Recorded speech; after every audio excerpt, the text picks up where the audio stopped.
का लेकर उत्तराखंड के मुख्यमंत्री तीरथ सिंह रावत ने किया बड़ा ऐलान। कहा अब शादी में सिर्फ 25 लोग होंगे शामिल।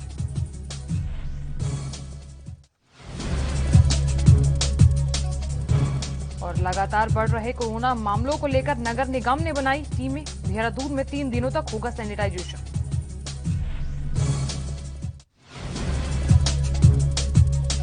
पुलिस कांस्टेबल मनोज कुमार का कोरोना से निधन। काफी समय से अस्पताल में थे भर्ती। एसएसपी और पुलिस द्वारा दी गई श्रद्धांजलि।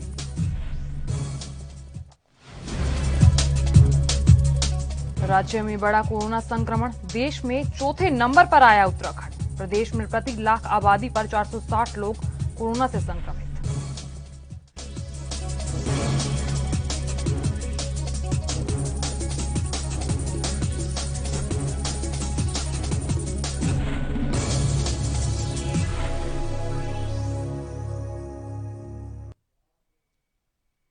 नमस्कार, एनबी न्यूज देख रहे हैं। यहाँ पर मैं हूं आपके साथ सादा उत्तरा।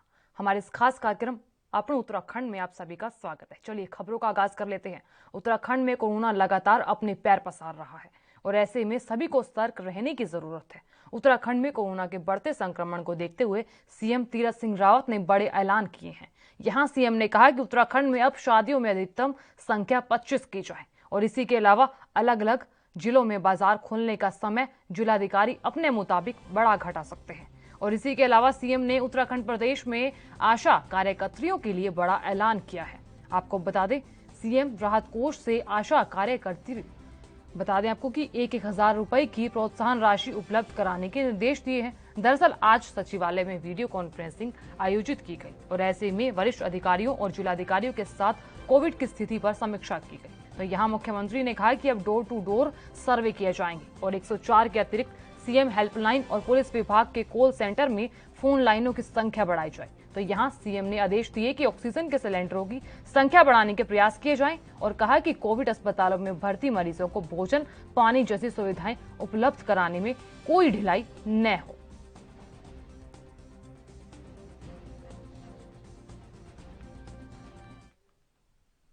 उधर चेतन ज्योति आश्रम के परमाध्यक्ष स्वामी ऋषि ऋषानंद महाराज ने कहा कि कोरोना संक्रमण को रोकने में केंद्र और राज्य सरकार पूरी तरह विफल साबित हुई है और पिछले कुछ दिनों महीनों पहले कोरोना का प्रभाव कम हो गया था, जिसके चलते सरकार को भविष्य में संक्रमण का फैलाव न हो इसकी रूपरेखा तैयार करनी चाहिए थी। कोरोना के संक्रमण से मानव जाति का नुकसान न हो इसके लिए स्वास्थ्य सुविधाओं का विशेष तौर पर इंतजाम करना चाहिए था। तो ऐसे में उन्होंने कहा कि वर्तमान समय में पूरा विश्व कोरोना महामारी से त्रस्त है और ऐसे में राज्य और केंद्र सरकार को लोगों की जान का ख्याल रखते हुए बड़े तौर पर चिकित्सा के इंतजाम करने चाहिए थे। तो यहाँ सरकार से उन्होंने मांग की और हरिद्वार में शहर में एक बड़ा हॉस्पिटल बनाया जाए। तो यहाँ ये बड़ी मांग की गई है जिससे लोगों को इलाज के लिए दर दर भटकना ना पड़े। साथ ही उन्होंने ये भी कहा कि सरकार ने बिना किसी योजना के लॉकडाउन लगा दिया है। पूर्णतः विफल हो चुकी है। वो जब कोरोना नॉर्मल हुआ था उसी समय एक गाइडलाइन ऐसी तय कर देनी चाहिए थी जिससे कि यहाँ पर आवागमन यात्रियों से लेकर और जितने भी सामाजिक रूप से आज कोरोना की महामारी बढ़ गई है उस पर नियंत्रण किया जा सकता था। परंतु यहाँ की स्थिति ऐसी है कि जैसे ही कुछ लॉकडाउन खोला गया और एकदम सरकार अपना कोई भी सिस्टम यहाँ लागू नहीं कर पाई। तो अभी सचेत करते हैं हम कि सरकार को कि ऐसा एक यहाँ पर गाइडलाइन तय करे जिससे कि यात्रियों को भी आवागमन रहे और ये पूर्णतः फेल होने वाली स्थिति में होगा तो ऐसे में बहुत देश में महामारी फैलेगी। तो आप एक संयम बनाकर एक गाइडलाइन को तय करें, आपस में कैबिनेट को लेकर विचार विमर्श करें। ये देवभूमि भारत में यहाँ पर श्रद्धालुओं का आवागमन हमेशा से रहा है और आगे भी रहेगा और 4 धाम यात्रा भी प्रारंभ होने वाली है। उससे पहले भी हमारी सरकार से मांग है कि वो एक निर्धारित गाइडलाइन तैयार करे जिससे कि यात्रियों को अपने ठीक से अपने देवालय का दर्शन कर सकें। इतने वर्षों में चला गया। मूल रूप से भारत सरकार से लेकर हम सभी राज्यों के जितने भी मुख्यमंत्री हैं उनसे अपील करना चाहते हैं, स्वास्थ्य, शिक्षा और सैनिक, ये 3 पर बिल्कुल फोकस कर दिया जाए। आज हमारा देश यदि हम देखें अपने एशिया के देशों से, यूरोप की तो बात छोड़ दीजिए, उनसे 50-50 वर्ष पीछे हैं। तो कम से कम एक ये शिक्षा प्रणाली जो है वो सबकी एक हो और उसके साथ स्वच्छ स्वास्थ्य के लिए जो है एक हॉस्पिटल और एक ही मानक से सभी को यहाँ पर उपचार दिया जाए, ये सब।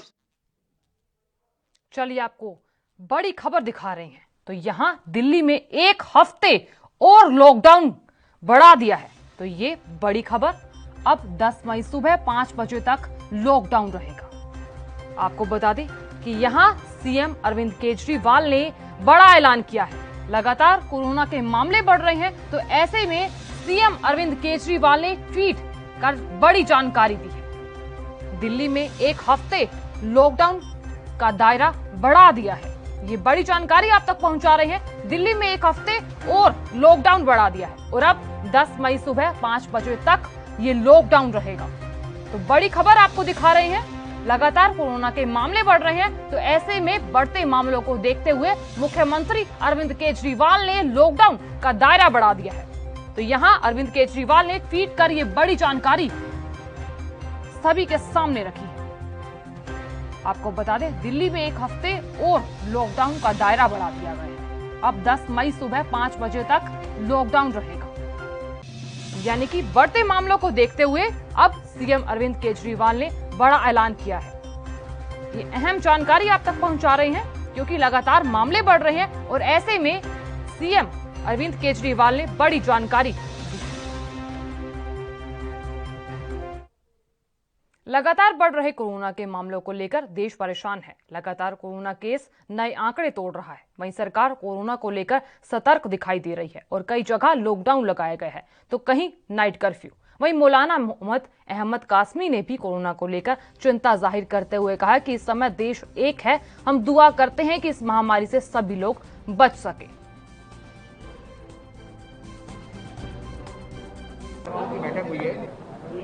उसमें यही है कि जो सरकार बता रही है, सरकार चलाना चाहती है, और वो डॉक्टरों के मशवरे से कि हम लोग इस मर्ज़ से मतलब कि आपस में सोशल डिस्टेंस बना के रखें और अपने तमाम कामों से फारिग होकर फालतू सड़कों पर ना घूमें, इधर उधर ना जाएं, समझे, और महफिलें ना जमाएं और अपने घर में रहें और ज़्यादातर मतलब है कि अल्लाह से दुआ करते रहें।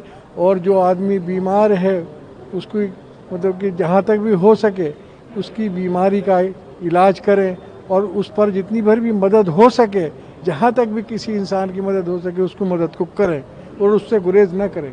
तमाम मदरसाओं में कोविड हेल्थ सेंटर बनाने की भी बात कही है। किस तरह से पूरा कोविड हेल्थ सेंटर काम करेगा? देखिए मेरी बात सुनिए, इसके से ये डॉक्टरी ज़ुबान है और डॉक्टरी बात है कि तो जहाँ तक मतलब कि मुमकिन हो सकता है, जब जैसे बताया ना कि अभी मतलब कि कोविड सेंटर बना रहे हैं, तो जैसे जैसे उसके असबाब होंगे, समझे, जैसे जैसे उसकी ज़रूरत होगी उसी हिसाब से मतलब है कि जैसे मकामी मरीज़ है वो उसको जगह नहीं मिली तो उसको वहाँ जगह देंगे। शनिवार से 3 दिनों तक पूरे शहरों में सैनिटाइजेशन अभियान चलाया जा रहा है और इसके लिए नगर निगम ने पूरे शहर को अलग अलग हिस्सों में बांटा है। तो यहाँ सैनिटाइजेशन के लिए कई टीमें बनाई गई हैं। मेयर सुनील उनियाल गामा के अनुसार पिछले हफ्ते 2 दिन अभियान चलाया गया और इसमें कुछ हिस्से छूट गए थे और इसी को देखते हुए 3 दिनों का प्लान तैयार किया गया था। तो यहाँ नगर आयुक्त विनय शंकर पांडे ने बताया कि शनिवार से सभी 100 वार्डों में अभियान चलाया जाएगा और इस दौरान सभी वार्डों, सार्वजनिक स्थलों, व्यावसायिक प्रतिष्ठानों, आवासीय क्षेत्रों और संक्रमण रोधी दवा का छिड़काव किया जाएगा।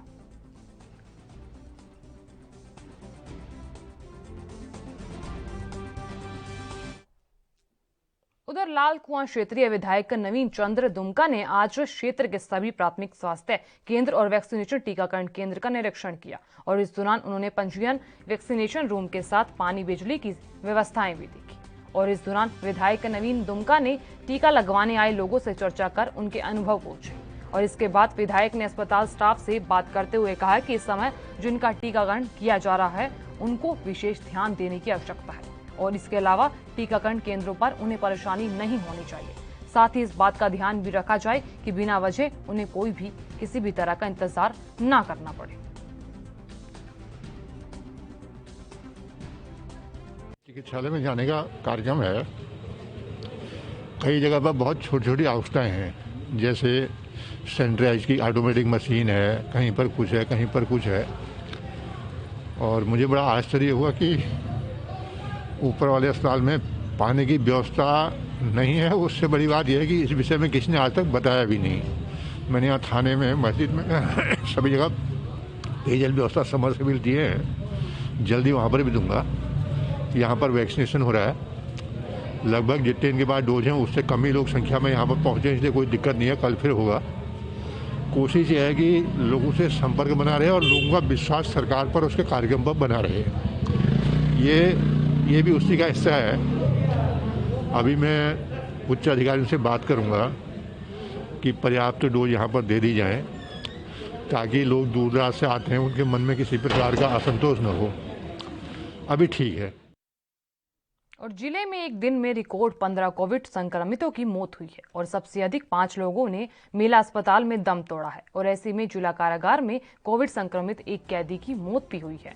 आपको बता दें कि भूमानंद अस्पताल और विनय विशाल में 3-3 और जया मैक्सवोल अस्पताल में 2 और बाबा बर्फानी अस्पताल में 1 संक्रमित जिंदगी की जंग हार गए। और जिले में शुक्रवार को 896 नए कोरोना संक्रमित मिले और मेला अस्पताल में तैनात 3 कर्मचारी कोविड पॉजिटिव पाए गए। और ऐसे में शिवालिक नगर में सबसे अधिक 60 कोविड संक्रमित मिले। और यहां भेल में 29 नए कोविड पॉजिटिव मिलने के बाद संक्रमितों की संख्या 498 हो गई।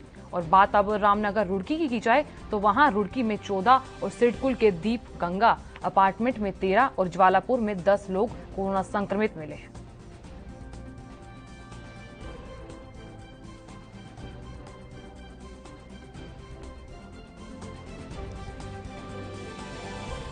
आपको बता दें कि जिले में एक दिन में रिकॉर्ड 15 कोविड संक्रमितों की मौत हुई है। तो यहां लगातार कोरोना के मामले बढ़ रहे हैं और ऐसे में आए दिन मौत का आंकड़ा भी बढ़ता जा रहा है। और यहां एक दिन में 896 संक्रमित मिले हैं।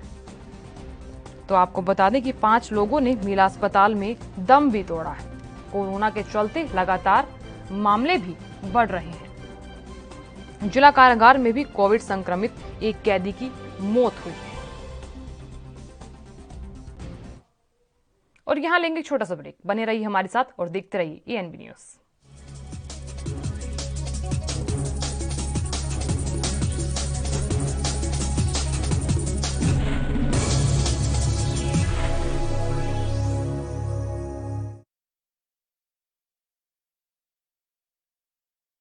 गुरु तेग बहादुर फतेह प्रतोस्तान ਧੰਨ ਧੰਨ गुरु अर्जुन साहब की शोभ प्राप्त, धन धन गुरु तेग बहादुर शोभ प्राप्त है, जिसका नाम गुरुद्वारा गुरु का बाग है।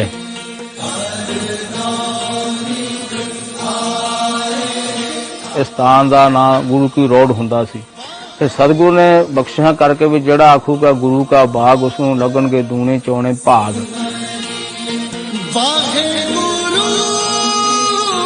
ये सतगुरु का सांझा स्थान है, धन गुरु तेग बहादुर गुरु अर्जुन साहब का। ਧੰਨ ਗੁਰੂ ਤੇਗ ਬਹਾਦਰ ਸਾਹਿਬ ਜੀ ਦਾ ਪ੍ਰਕਾਸ਼ ਇਸ ਸਥਾਨ ਤੇ ਹੋਇਆ। ਇਸ ਪਾਵਨ ਸਥਾਨ ਤੇ ਧੰਨ ਗੁਰੂ ਤੇਗ ਬਹਾਦਰ ਸਾਹਿਬ ਜੀ ਦੇ ਪ੍ਰਕਾਸ਼ ਦਿਹਾੜੇ ਸਮੂਹ ਸੰਗਤਾਂ ਵੱਲੋਂ ਸ਼ਰਧਾ ਭਾਵਨਾ ਤੇ ਸਤਿਕਾਰ ਸਹਿਤ ਮਨਾਏ ਜਾਂਦੇ ਹਨ।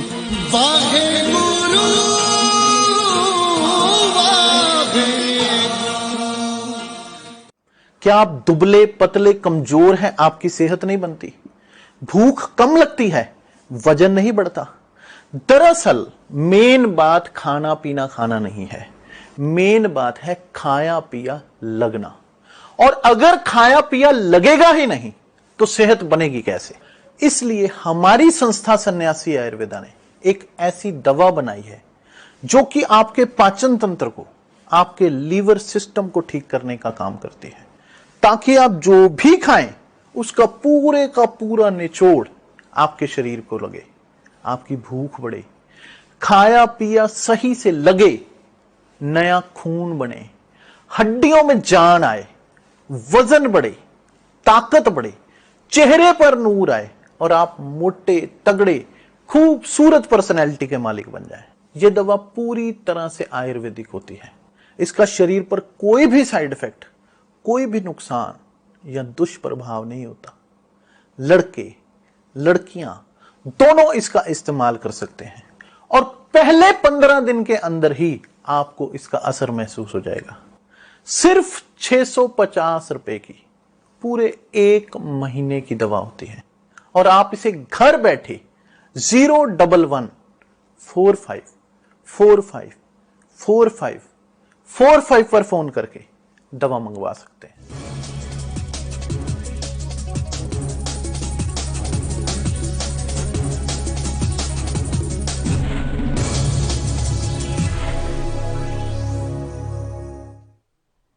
ब्रेक के बाद आप सभी का स्वागत है। खबरों में आगे बढ़ते हैं। हरिद्वार पुलिस का एक जाबाज कोरोना की जंग में हार गया और उन्हें आज एसएसपी हरिद्वार और पुलिस परिवार द्वारा पुलिस लाइन रोशानाबाद में भावभीनी श्रद्धांजलि दी गई। बता दें कि मनोज कुमार बुखार से पीड़ित थे और ऐसे में जिला अस्पताल हर मिलाप जिला चिकित्सालय हरिद्वार में भर्ती कराया गया था उन्हें।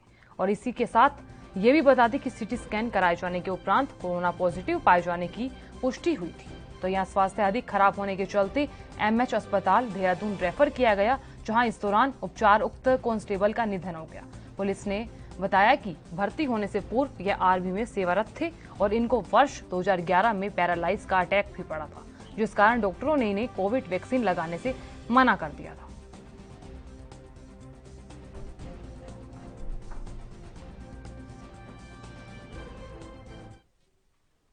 कोरोना का कहर लगातार जारी है और ऐसे में इस कहर को देखते हुए दशनामी सन्यासियों के निरंजनी अखाड़े पर लगातार ये पूरा का पूरा कहर टूट रहा है। तो यहाँ कोरोना संक्रमित निरंजनी अखाड़े के एक महामंडलेश्वर और 2 श्री महंतों सहित अब तक कुंभ नगरी में 10 संतों के निधन से संत समाज को झकझोर कर रख दिया है।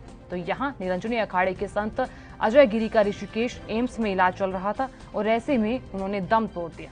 आपको बता दें कि दूसरे संत सोमनाथ हरिद्वार के दूधाधारी बर्फानी अस्पताल में भर्ती थे, जहां उन्होंने अंतिम सांस ली। और इसी के अलावा दोनों सन्यासियों के निधन के बाद निरंजनी अखाड़े में शोक की लहर जो है देखने को मिली है।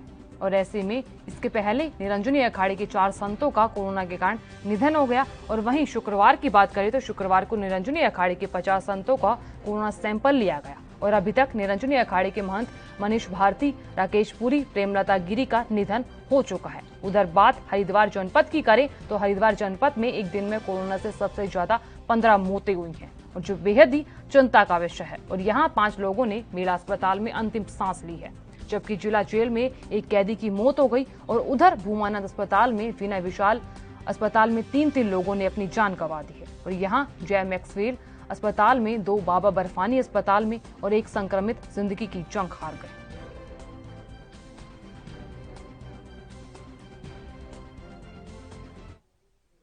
प्रदेश में जिस तेजी से कोरोना संक्रमण बढ़ रहा है वो बेहद ही गंभीर नजर आ रहा है। लगता नहीं है कि सरकार सहित संबंधित एजेंसियों की इस बेहवता पर नजर है। यदि होती तो शायद अब तक प्रदेश में कुछ दिन का लॉकडाउन लग चुका होता और जिससे तेजी से बढ़ते लगाम लग जाती, क्योंकि आए दिन मामले बढ़ रहे हैं। और ऐसे में उत्तराखंड को लेकर राज्य में तो उसी के साथ ही राज्य के बाहर भी ऐसी धारणा है कि यहाँ कोरोना के मामले बहुत ज्यादा नहीं है। और आज की तारीख देखें तो यहाँ 4.8319 सक्रिय मामले हैं, जबकि तमाम प्रदेशों में इनकी संख्या लाखों में है। और उधर पड़ोसी राज्य की बात करें तो पड़ोसी राज्य उत्तर प्रदेश में भी 3 लाख से ज्यादा और दिल्ली में 97,000 से ज्यादा मामले सामने आए हैं।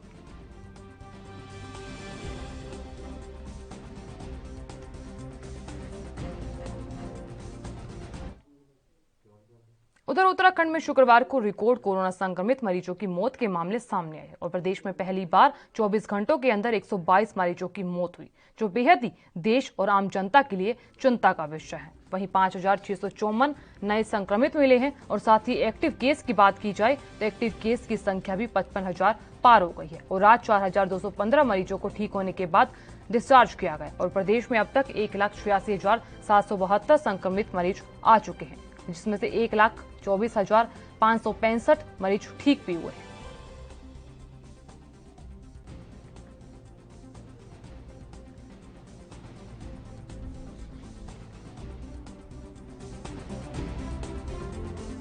तो यहाँ लगातार कोरोना के मामले बढ़ रहे हैं और ऐसे में एक्टिव केस की बात की जाए तो 55,000 पार कर चुकी है। और इस बीच उत्तराखंड में 24 घंटों में रिकॉर्ड 122 मरीजों की मौत हो चुकी है और ऐसे में प्रदेश में पहली बार 24 घंटों के अंदर 122 मरीजों की मौत, जो आपको अभी हमने बताई।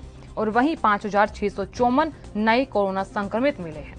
और वहीं एक्टिव केस की संख्या की बात की जाए तो 55,000 पार हो गई है और आज 4,215 मरीजों को ठीक होने के बाद डिस्चार्ज भी किया गया है और प्रदेश में अब तक 1,86,772 संक्रमित मरीज सामने आ चुके हैं।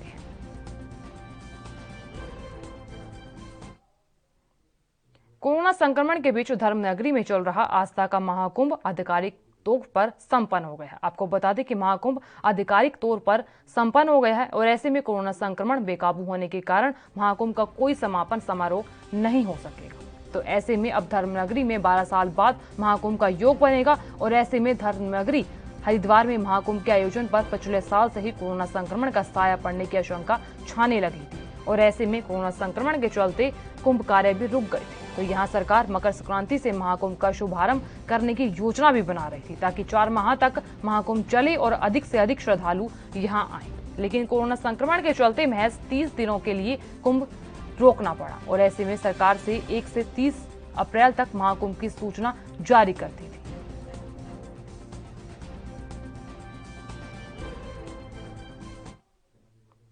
कोरोना संकट से जूझ रहे उत्तराखंड के परिवहन कारोबारियों को सरकार से बड़ा झटका सामने आया है। तो ऐसे में 50% यात्री क्षमता के साथ वाहन संचालन का नियम लागू करने के बाद सरकार ने किराया बढ़ोतरी नहीं करने का निर्णय लिया है। तो यहाँ मुख्यमंत्री तीरथ सिंह रावत की स्वीकृति के बाद परिवहन विभाग ने आदेश जारी कर दिया है और ऐसे में कोरोना की रोकथाम के लिए सरकार ने गत 20 अप्रैल को राज्य में चलने वाली सभी बस, विक्रम ऑटो, टैक्सी, मैक्सी आदि सार्वजनिक वाहनों में यात्री क्षमता को घटाकर 50% तक दिया था और पिछले साल कोरोना काल में भी सरकार ने ऐसे ही निर्णय लिया था और ऐसे में हालांकि जब जून 2020 में यात्री सीमा के अनुसार किराया दोगुना कर दिया गया था।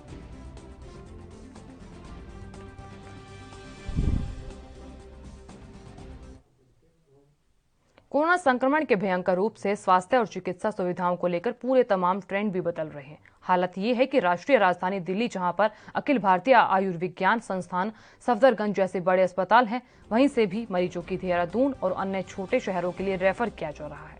तो यहां कई मरीज खुद भी दिल्ली से छोटे शहरों के लिए रेफर करने का अनुरोध डॉक्टरों से कर रहे हैं। वहां व्यवस्थाएं कम पड़ने के कारण यहां देहरादून या अन्य शहरों में आकर बड़े बेड, ऑक्सीजन या वेंटिलेटर जैसी सुविधाएं मिलकर मायूसी हाथ लग रही है।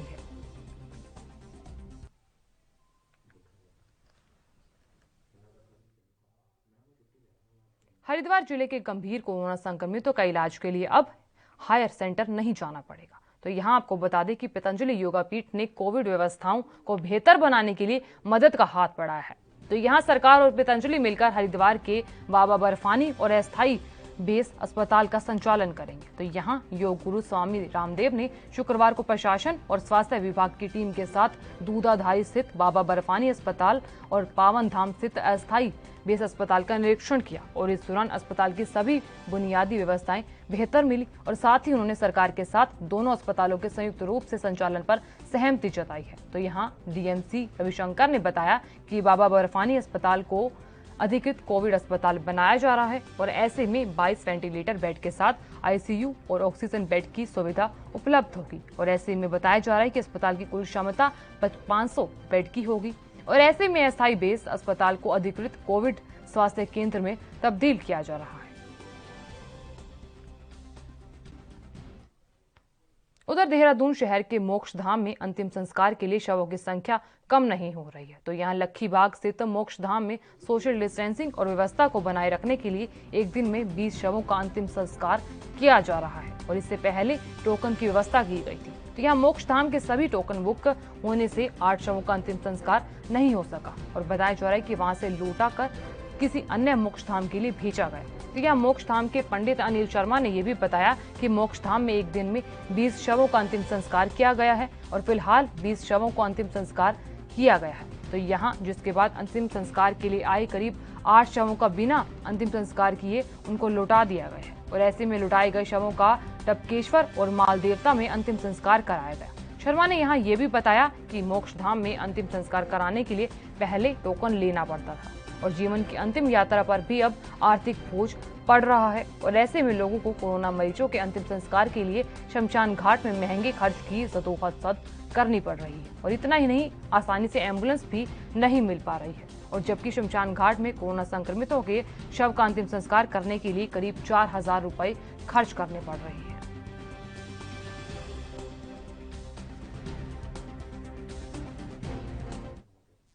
देहरादून में 7 महीने के बच्चे ने 12 दिन में कोरोना को आखिरकार मात दे दी है। तो आपको बता दें, 3 दिन बाद वेंटिलेटर पर रहने के बाद भी इस बच्चे ने जीवन की जंग जीत ली। तो ये साफ तौर पर आप तस्वीर देख रहे हैं जहां बच्चे ने जिंदगी की जंग जीती है।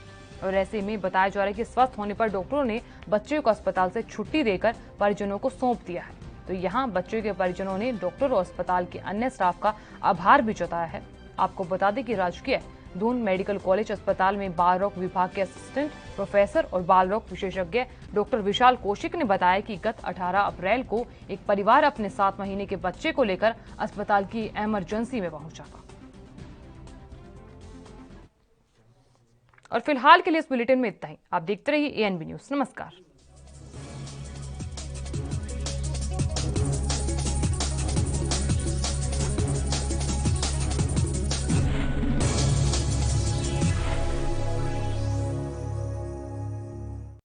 क्या आप दुबले पतले कमजोर हैं, आपकी सेहत नहीं बनती?